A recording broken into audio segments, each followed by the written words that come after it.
చెప్తే సరే అయ్యగారి మాటలు మరి తృణీకరించకూడదు. దేవుని సేవకుల నుంచి వచ్చే ప్రతి మాట, దేవుడు మాట్లాడుతున్న ప్రతి మాట అని గ్రహించిన ఆ సేవకుడు అయ్యగారిని వెనక సీట్లోకి పంపించి, ఆ చిన్న సేవకుడు ఆ స్టీరింగ్ మీద చేయబెట్టుకొని ప్రార్థన చేసుకొని ఇక తిన్నగా ఆ కారుని డ్రైవింగ్ చేస్తూ ఉన్నాడట. ఆ కారుని డ్రైవింగ్ చేస్తున్నప్పుడు ఒక 20 కిలోమీటర్లు ఆ కారు బాగానే చక్కగా ఎక్కడ ఆగిపోకుండా తిన్నగా ఆ కారు నడిపిస్తూ ఉన్నాడట. ఇక కారు నడిపిస్తున్న సమయంలో 20 కిలోమీటర్లు దాటిన తర్వాత ఆ కారు సడన్గా ఆగిపోయిందట. అయ్యగారేమో వెనక సీట్లో కూర్చొని ప్రశాంతంగా నిద్రపోతున్నాడట. ఈలోపు ఆ సేవకుడు, ఏంటి కారు ఆగిపోయింది, ఈ కారులో ఏం ప్రాబ్లం వచ్చిందని ప్రార్థన చేసుకొని ఆ కారు పక్కన పెట్టి చెక్ చేస్తూ ఉన్నప్పుడు ఆ కారు ట్యాంకీలో పెట్రోల్ అయిపోయిందంట పూర్తిగా. అది చూసుకోలేదు, పెద్దయ్య గారు చూసుకోలేదు.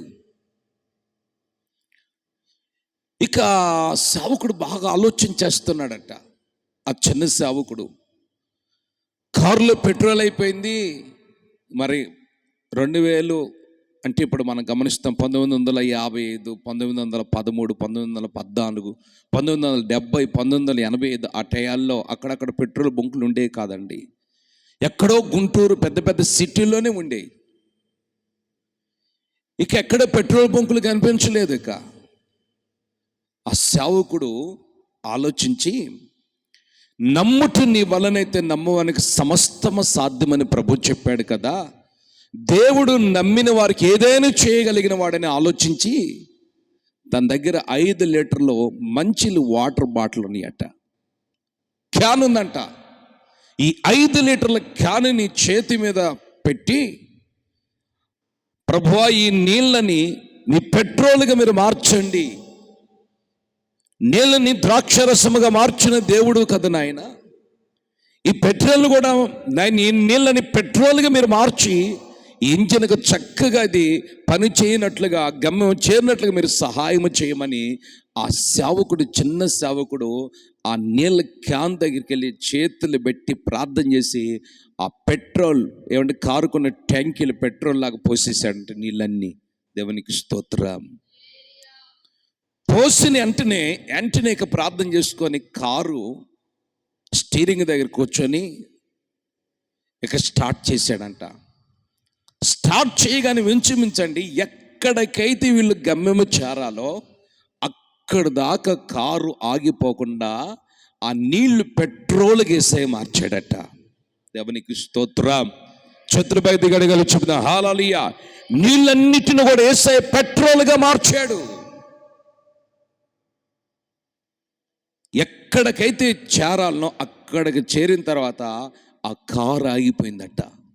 అప్పుడు పెద్ద పాస్టర్ గారిని లేపి చెప్పాడట, అయ్యా మధ్యలో ఆగిపోయింది, కారుని చూస్తే ట్యాంకుల్లో పెట్రోల్ లేదు, పెట్రోల్ ఆగిపోయింది, ఇదిగో 5 లీటర్ల క్యాను ప్రార్థన చేసుకొని విశ్వాసముతో నమ్మి దేవుడు ఏదైనా చేస్తాడు కదని విశ్వాసముతో నమ్మి నేను ప్రార్థన చేసుకొని ఆ నీళ్ళని ఆ పెట్రోల్ ట్యాంకులు పోస్తే దేవుడు అద్భుతముగా మనం చేరవలసిన గమ్యానికి ప్రభు నడిపించాడు.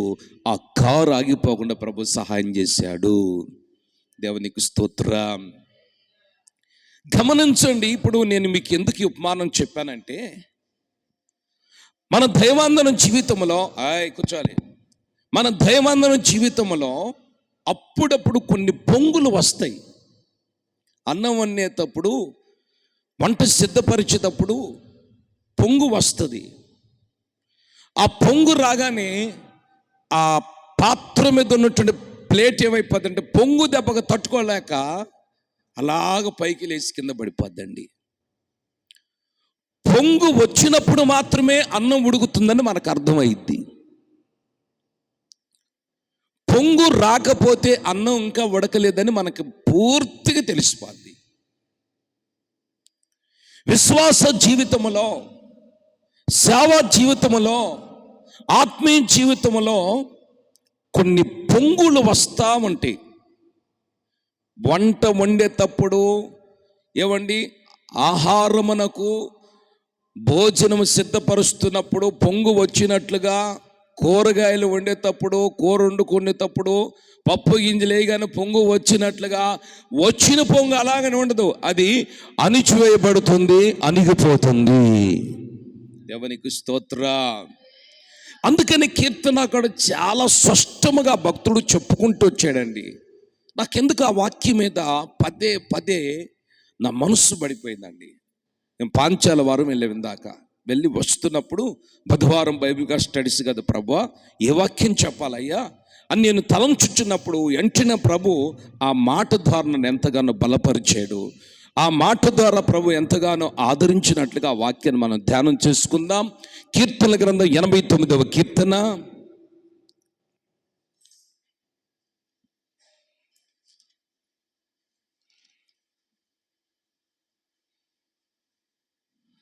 తొమ్మిదవ వచనాన్ని మనం చదువుకుందాం.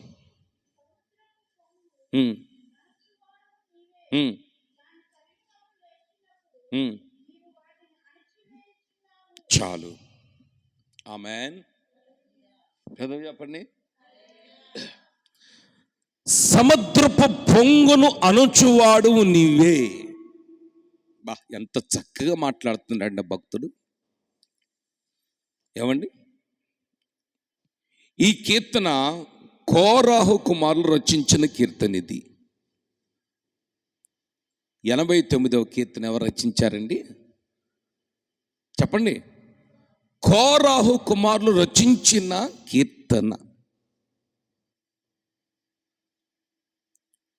చాలా ఆత్మీయంగా దేవుని యొక్క అభిషేకముతో నింపబడి, దేవుని యొక్క దర్శనాన్ని చూస్తూ, దేవుని ఆత్మ ప్రేరేపణతో రాయించిన మాటలు ఇవి. సముద్రపు పొంగును అణుచువాడు నువ్వే, దాని తరంగమును కూడా అణుచువాడవు నీవే. దేవునికి స్తోత్రం. పొంగు అంటే మనకి ఎక్కడ కనిపిస్తుంది అంటే, సముద్రము దగ్గర పొంగులు వస్తూ ఉంటాయి, తెల్లటి పొంగులు వస్తాయి.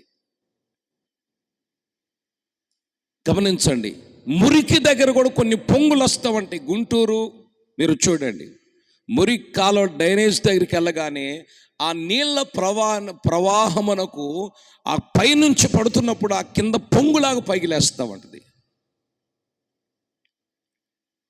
అదేవిధంగా నీళ్ళ పొంగులు, సముద్రం ద్వారా వచ్చే పొంగులు.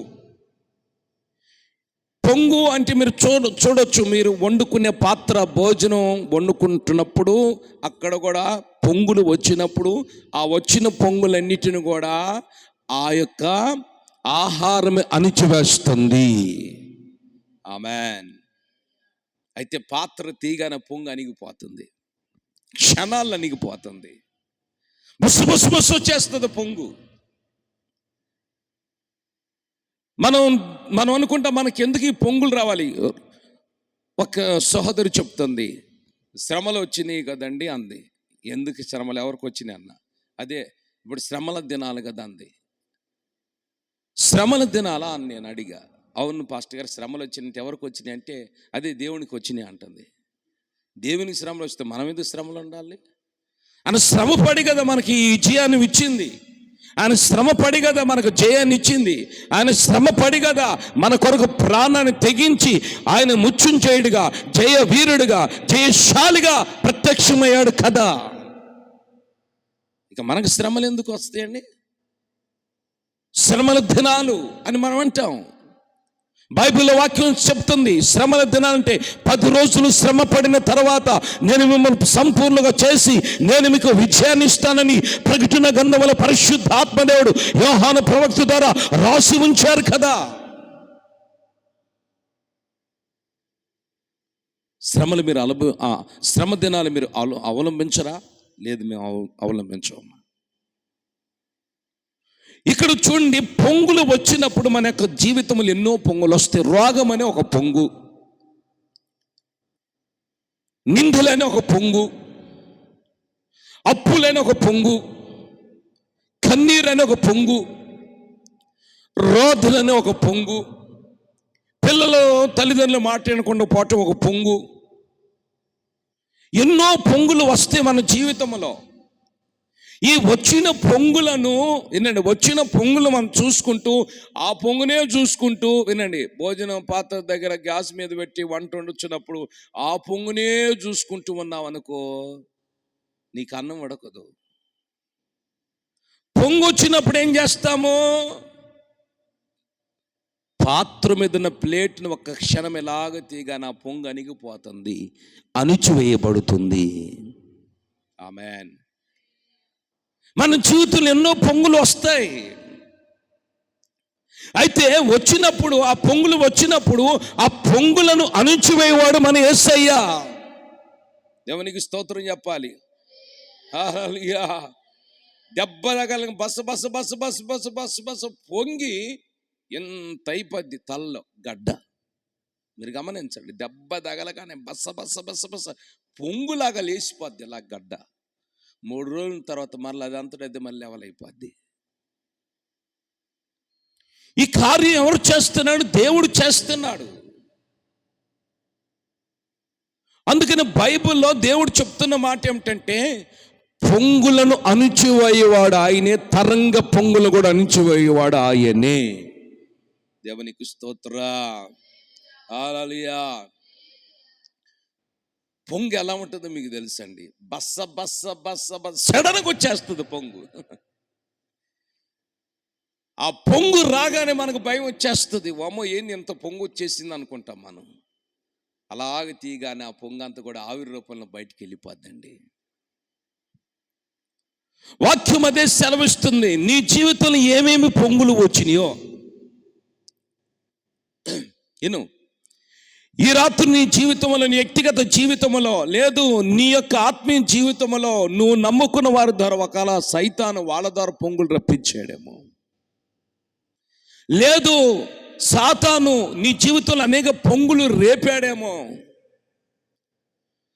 లేదు నీ జీవితంలో ఆశీర్వాదం రానికుండా శాపం అనే పొంగులు లేపాడేమో, నీ కుటుంబంలో శాంతి నెమ్మది లేకుండా సాతాను పొంగులు లేపాడేమో. వాడు ఎన్ని పొంగులు లేపినా అణిచివేయువాడు యేసు నీ పక్కనున్నాడు. ఆమె చెప్ప గట్టిగా, పెద్దగా చెప్ప హల్లెలూయా. వాడు 190 పొంగులు లేపినా అణిచివేసే దేవుడు నీ పక్కనుంటే చాలు, ఆయనే అణిచివేస్తాడు. వచ్చిన ప్రతి పొంగును కూడా ఆయనే అణిచివేస్తా ఉంటాడు. ఏయ్ పొంగా, నువ్వు వచ్చావా నా బిడ్డ జీవితంలో, నా కుమారుడు జీవితంలో పొంగ వచ్చావా, నీ పొంగులని నాకు బాగా తెలుసని దేవుడు ఏం చేస్తాడంటే అణిచివేస్తాడు.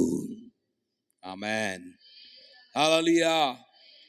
బైబిల్లో మనం చూస్తే దేవుడు కొన్ని పొంగులు ఆజ్ఞాపించాడు, కొన్ని సాతాను ద్వారా వచ్చినవి. దేవుని ఆజ్ఞలు లేకుండా ఏ పొంగు రాదు. ఒక్కొక్క పొంగు ద్వారా ఒక్కొక్క గుణపాఠం మనం నేర్చుకోగలుగుతాము. ఆమేన్. ఒక్కొక్క పొంగు వచ్చినప్పుడు దేవుని మీద ఆధారపడగలుగుతాము. ఒక్కొక్క పొంగు వచ్చినప్పుడు దేవుని ద్వారా ఆశీర్వదించబడతాము. ఒక్కొక్క పొంగు మన జీవితంలో సంభవించినప్పుడు, ఒక్కొక్క తరంగంలో మన జీవితంలో లేచినప్పుడు దేవునికి దగ్గర అవుతాము. చల్చాప గట్టిగా చెప్పండి, హుషారుగా పెద్దగా చెప్పాలి, హుషారుగా చెప్పాలి. హల్లెలూయా.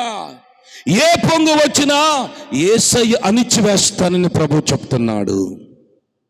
అది ఏ పొంగే కావచ్చు, కరోనా పొంగే కావచ్చు, ఏ పొంగు వచ్చినా అణిచివేసే దేవుడు నీ పక్కనున్నాడు.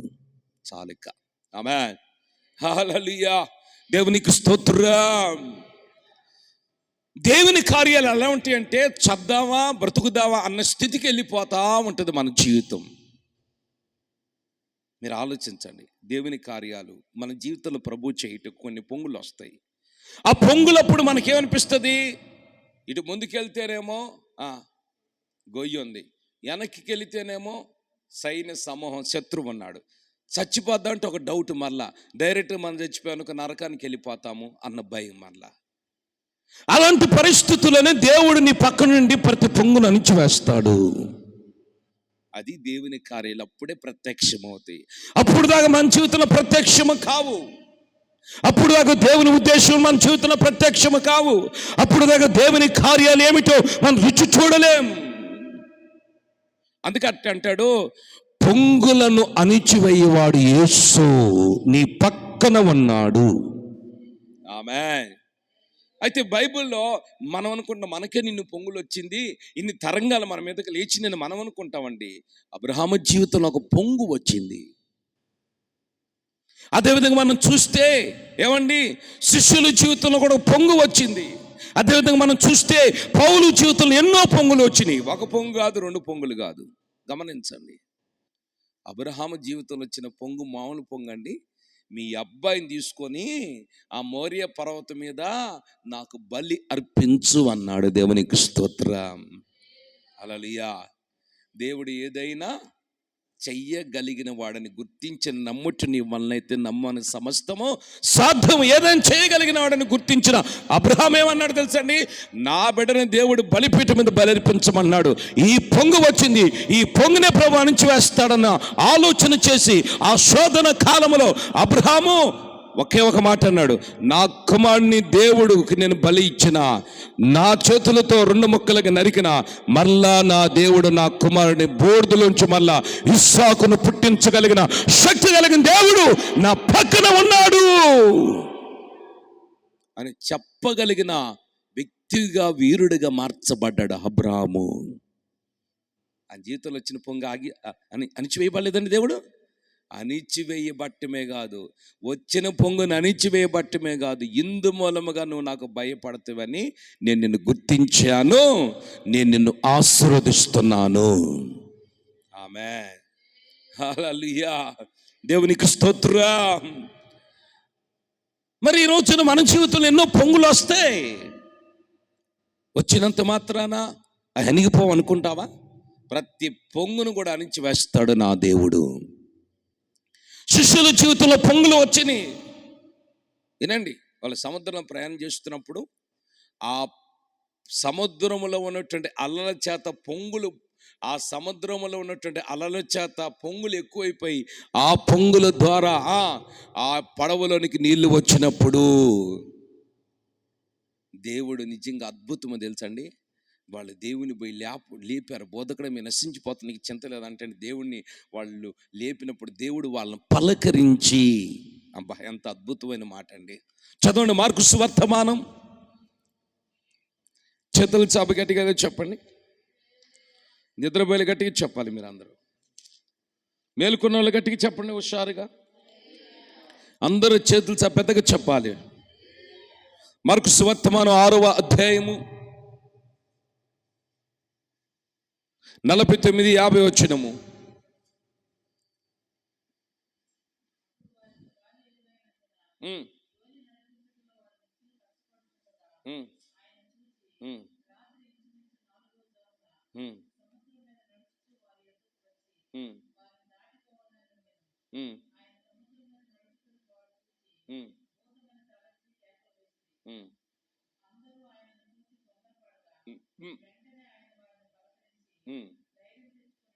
ఆమేన్.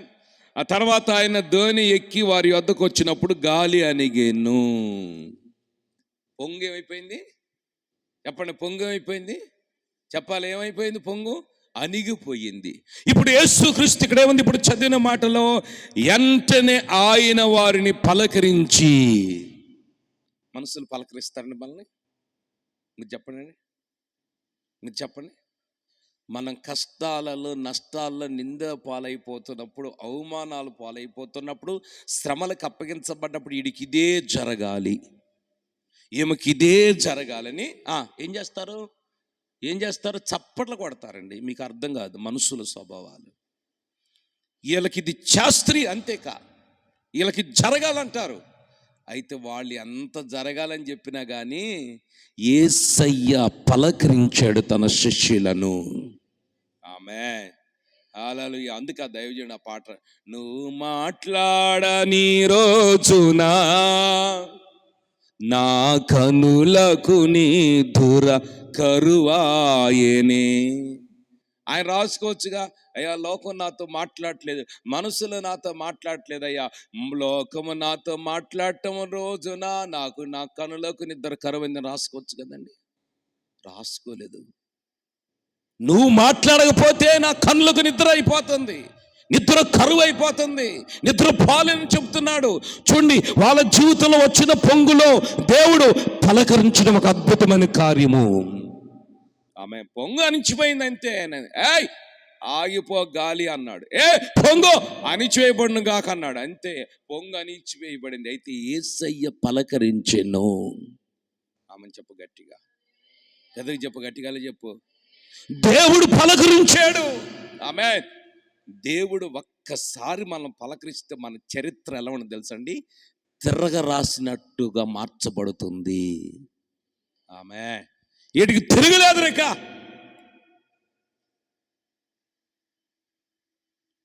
మనుషులు పలకరించకపోతే మనం కుమిలిపోతాం, మనుషులు మనకు ధైర్యం చెప్పకపోతే కుమిలిపోతాం.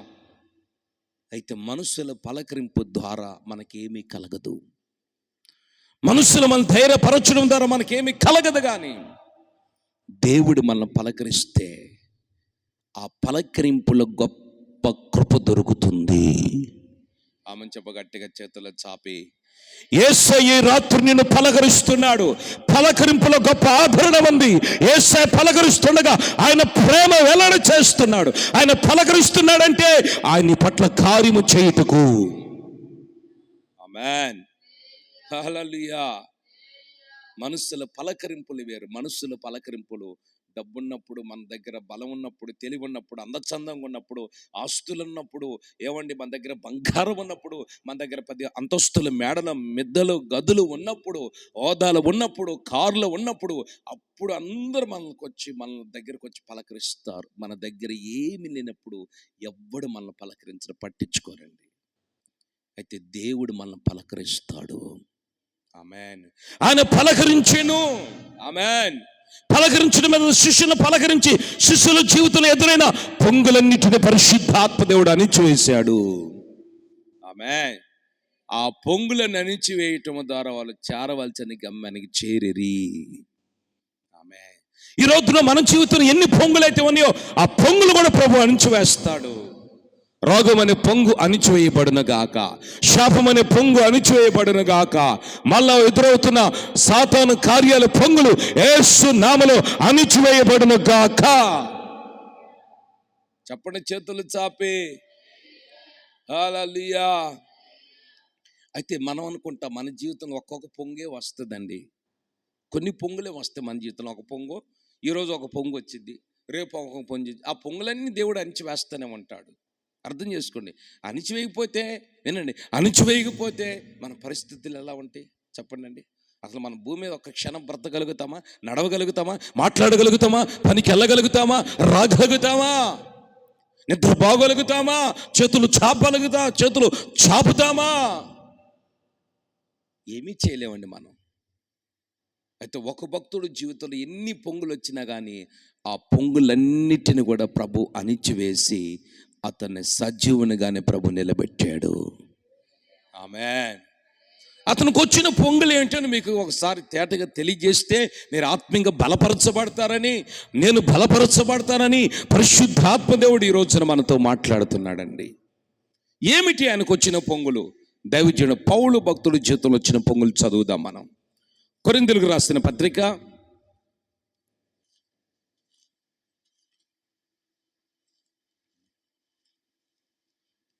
2 కొరింథీయులకు రాసిన పత్రిక 11వ అధ్యాయము 25వ చరణం నుంచి ప్రారంభించండి.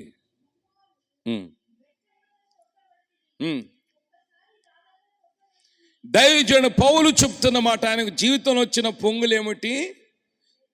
బెత్తములతో కొట్టబడ్డాను, ఇదొక పొంగు.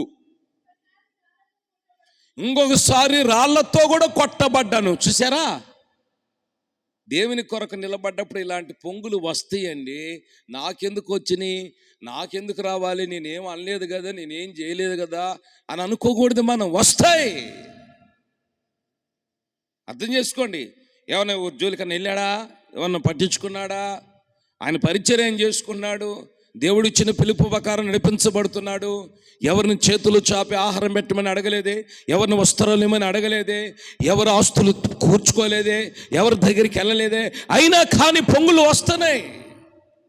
దైవజనుడు జీవితంలో వచ్చిన పొంగులు చెప్తున్నాడు, సంఘానికి తెలియజేస్తున్నాడు. మీకే కాదు బా పొంగులు వస్తుంది, ఇదిగో మాకు వచ్చినాయి, మేము అనిపించి మీకు చెప్తున్నామని దైవజనుడు పౌలు చెప్తున్నాడు. అనిపించుకుంటే ఏది చెప్పను సేవకులు. చాలామంది అనుభవం లేకుండా చెప్తారు. అయితే అపోస్తులు సేవకులు అనుభవించే మేము చెప్తున్నాం విషయాలు. ఆమేన్. గట్టిగా చెప్పాలి హల్లెలూయా. మాకు వచ్చిన పొంగులైతే మీకు భూమి మీద మీరు తట్టుకోలేరు. మీరు తట్టుకోలేరు అసలుకి. బైబిల్ పట్టుకొని మీరు ప్రార్థన కూడా రాలేరు మాకు వచ్చిన పొంగులకైతే. ఎన్ని పొంగులు! ఆ పొంగుల మధ్యలో కూడా వచ్చిన ప్రతి పొంగు పరిశుద్ధాత్మ దేవుడు అణచివేయటమే కాదు, ఆ పొంగు ద్వారా ఒక్కొక్క బహుమతిని ప్రభు ఇస్తూనే ఉన్నాడు. ఆమేన్. చెల్చబ గట్టిగా చెవు పెద్దగా హుషారుగా హల్లెలూయా. దేవునికి స్తోత్రం. పొంగు. ఇప్పుడు ఆయనకు వచ్చిన పొంగు రాళ్లతో కొట్టబడ్డాడు. ఏ రోజున మన రాళ్ళతో కొట్టబడ్డావా? రెండోది ఏం చెప్పాడు? ఫస్ట్ది బెత్తములతో కొట్టబడితే అదొక వాడ పగిలిపోయిందంట. ప్రయాణం చేస్తున్నప్పుడు ఆ వాడ పగిలిపోయి అక్కడ ఒక పొంగులాగా వచ్చేసింది. దాని జీవితంలో ఒక శ్రమ, పొంగు అనే శ్రమ వచ్చిందా? వామ్మో, ఒక్క గంట సంవత్సరం మనం గడపగలుగుతామని చెప్పండి. మీరు చెప్పండి, నోరు చెప్పండి. ఒక్క గంట సంవత్సరం మనం గడపగలుగుతామా? ఏమండి? మరి చూడండి, రాత్రి పగలు దైవజనుడు పౌలు చూడండి, ఆయనకు వచ్చిన పొంగులు ఎలాంటి, ఆయనకు వచ్చిన ఎన్ని కష్టాలు, ఎన్ని శ్రమలో. రాత్రి పగలు, ఒక రాత్రి ఒకటి పగటి వేళ, ఒకటి రాత్రి వేళ సముద్రములో గడిపాడు. ఆయన వచ్చిన పొంగుకి ఏమైపోవాలి? చచ్చిపోవాలి. అయితే దేవుడు అంచి వేస్తున్నాడు పలకరించి. ఇదిగో దైవజనుడు పౌలు భక్తుడు, నా కుమారుడా, నేను సముద్రంలో కూడా నన్ను ఏం భయపడగాకో.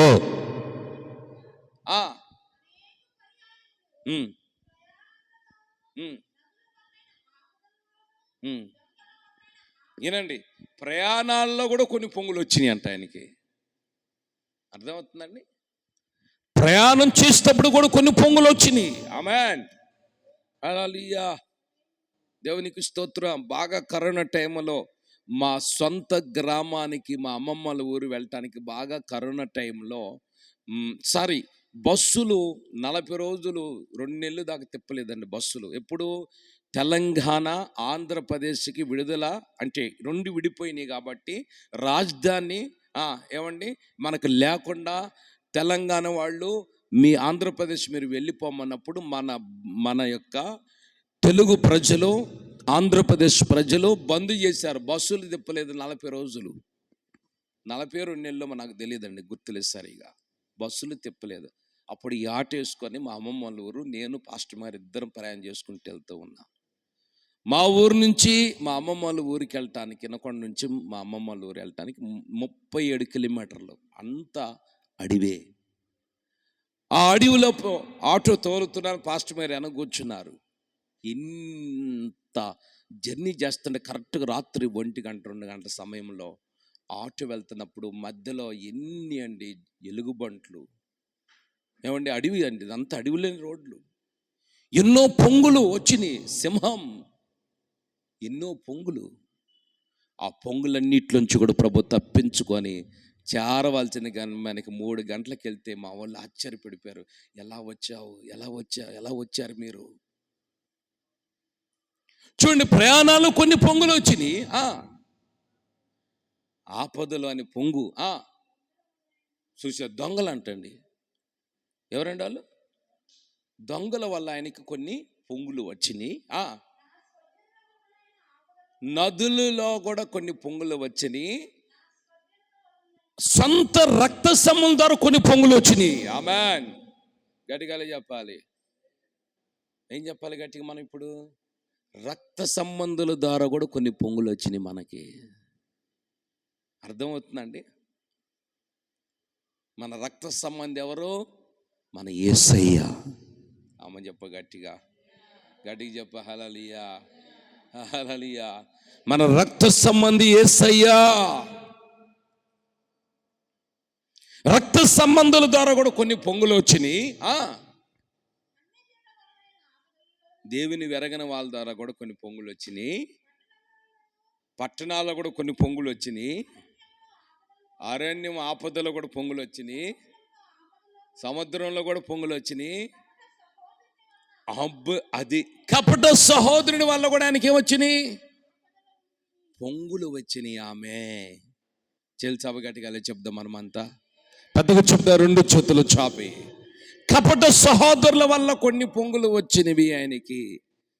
ఏ సహోదరులు అంటే వాళ్ళు? కపట సహోదరులు. అంటే కపటం అంటే ఏంటి? మోసము. వాళ్ళ ద్వారా కూడా ఆయన కొన్ని పొంగులు వచ్చినాయి.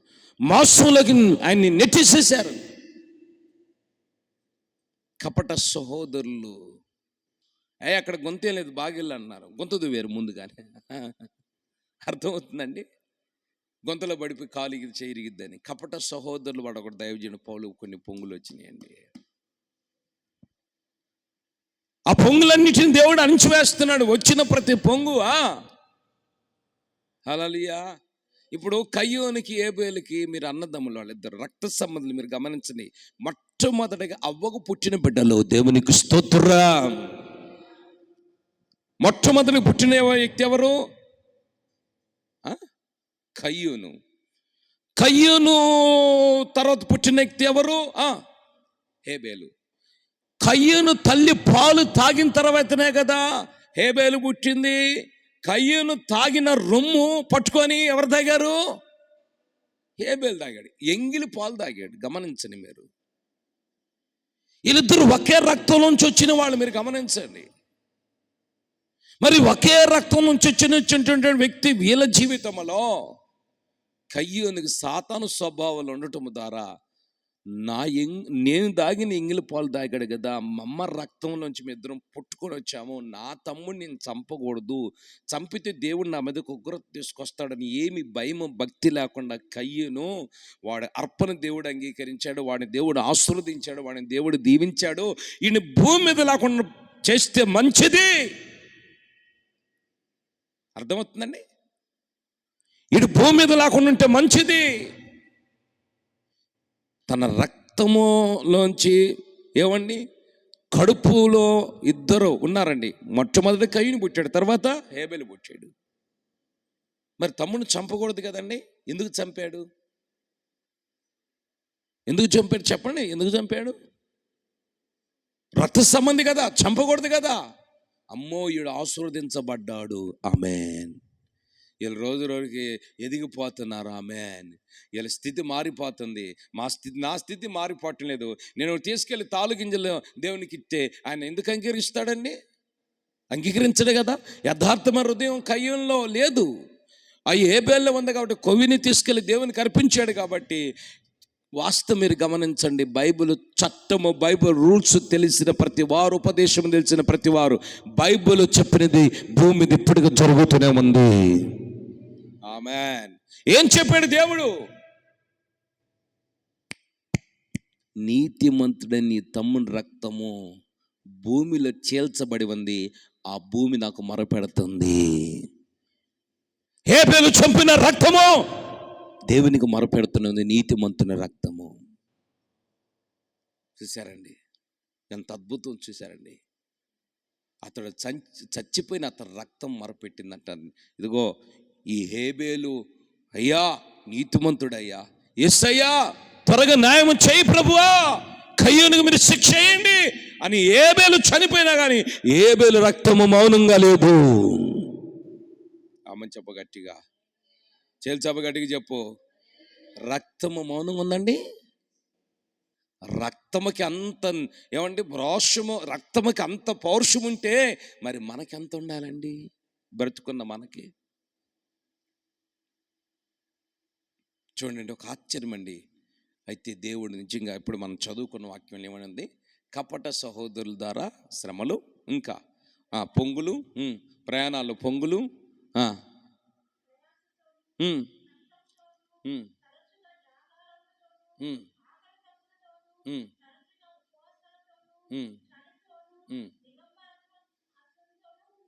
ఆమేన్.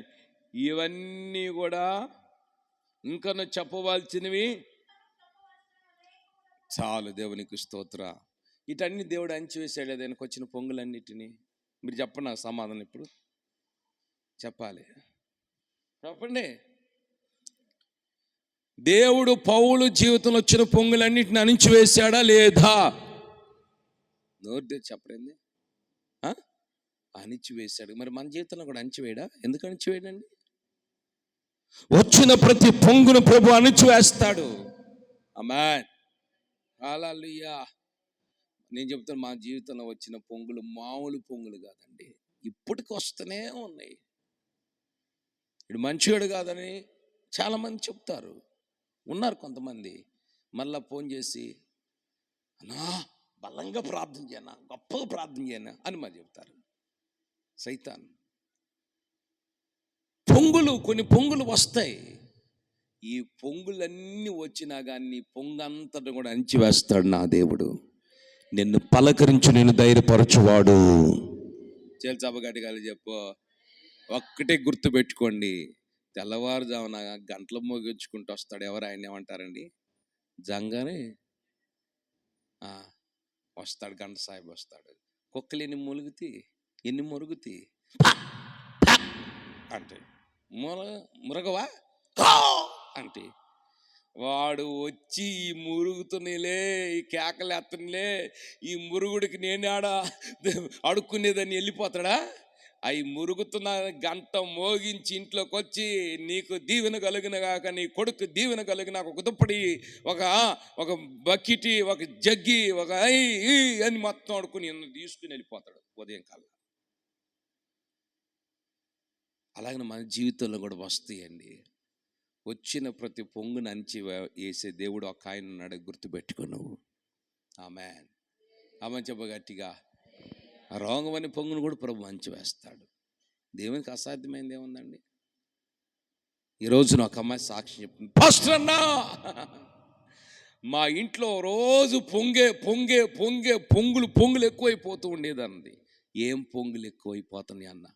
అంతకు మునుపు, మీరు రాక మునుపు మా ఇంట్లో రోజు మా భర్త 1000 రూపాయలు సంపాదించుకుంటాడు, తాగి వచ్చి ఒకటే పొంగులాగా పైకి లేచి నన్ను కొడతా ఉండేడు. ఒకటే కొట్టుడు, తిన్నీడు, నిద్ర బానీడు, ఇలాగ నుంచో పెడతాడంట. ఏయ్ నువ్వు నా మంచం దగ్గర ఇలాగ నుంచో, నేను రాత్రంతా నిద్రపోతాను, దోమలకి ఇలా ఊపు అంటాడంట. ఏంటిది అది? తెడ్డా? ఏంటిది అది? ఇసురు గారా?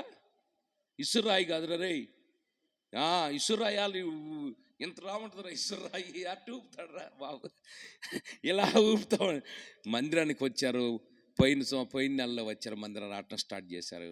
ఆయమ్మ చెప్తాదన్న, నా భర్త తాగుడని పొంగి అణిచిపోయింది, దేవుని కృప వల్ల ప్రశాంతంగా పని చేసుకుంటున్నాడు, వస్తాను. ఒక ఆదివారం బాగుపోతే భయం ఉంటుంది అన్న ఆయనకి. ఇష్టవారం పదమని నిన్న ఆదివారం కూడా వచ్చారు వాళ్ళు. ఆ పొంగులన్నిటిని అణిచేసేది ఎవరు? మన దేవుడు. ఆమేన్. ఒక్క పొంగు వచ్చిందంటే భయపడగాక. ఆమేన్, హల్లెలూయా. ఆ పొంగు రాకపోతే నీకు సముద్రం దగ్గర నీకు ఉప్పెట్ట తయారైంది. మీకు అర్థం కావట్లేదు?